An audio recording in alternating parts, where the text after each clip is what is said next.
Hi, I'm Tracy Tully, an international award-winning speaker and author of Fearless, Buckle Up, Build Resilience.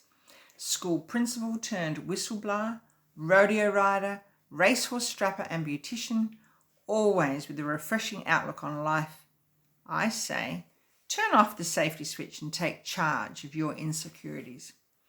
We've all heard about people who've explored beyond their limitations to become brilliant examples of the unlimited power of the human spirit. Think Turia Pitt. You and I can become one of these inspirational people too, simply by having the courage to take control of our lives. Although we can't control the event in our lives, we can control our response to them and the actions we take. Those people that have the ability to be flexible cope with change best. Those that are hung up on constant routine struggle to change. Our ability to change is about our coping mechanisms. If we're able to be flexible, we're able to change. If you're unhappy about anything in your life, your relationships, health and work, then take action right now about how you're going to change it. Our success in life relates to how well we're involved in growing relationships with others, in our workplace, homes, raising our kids, or in public. Unhappiness can lead us into one or two directions. We either try to improve our relationships or we give up on finding happiness and developing good friendships. The second group self-destructs and become toxic to others. We have more success if we seek relationships with positive people. Like-minded people bring out the best in themselves and others because they want to develop successful relationships. Did you know that the Defence Force trains its troops using 2 steps, action first, then decision, which prevents paralysis by over-analysis? The more action you take, the better you become at making decisions. Stepping out of your comfort zone teaches you to become more resilient. If you've read my book and you've experienced discouragement and failure, then you're on the right track to discovering your self-awareness. As I get older, people are less inclined to be cautious about asking me my age. It's as if aging gives others license to become intrusive. Oh, don't worry about them, they're old, probably can't hear you. When asked, I always smile, and my answer is totally honest.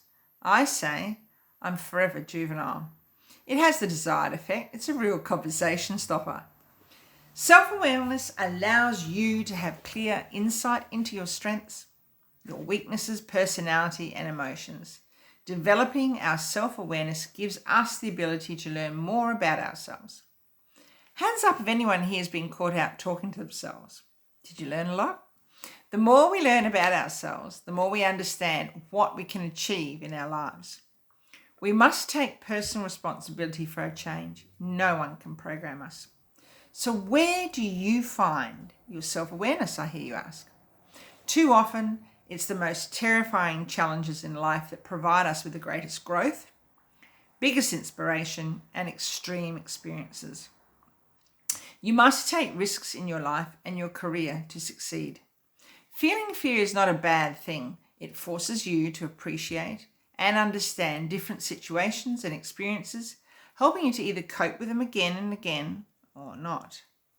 Fear is an emotion that, when mastered, helps build strong resilience. Each time you feel fear, you become more skilled at understanding a deeper level of yourself. You have insight into your immediate reactions to unknown situations. When your mind is confident, fear will diminish. It's then that you will discover the power of self-awareness. With disciplined self-focus, you can learn to better understand how to predict unpleasant people, situations, or events. You learn how to read the environment around you and how people react when they're drunk, high, angry, annoyed, irritated, or sad. People don't like conflict and they avoid it at all costs. Eventually, you can become desensitized to unguarded reactions.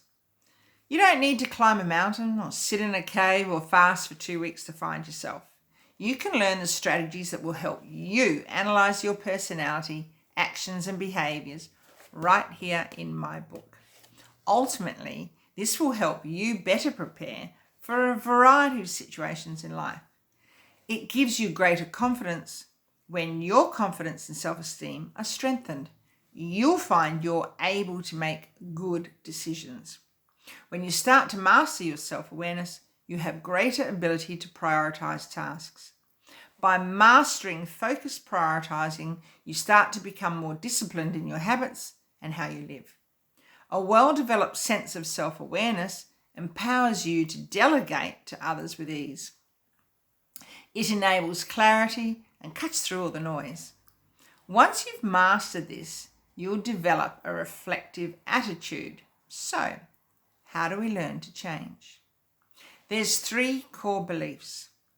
It must change. It can't keep going. I must change it, not anyone else. I can change it. I created what I'm feeling, therefore I can change it.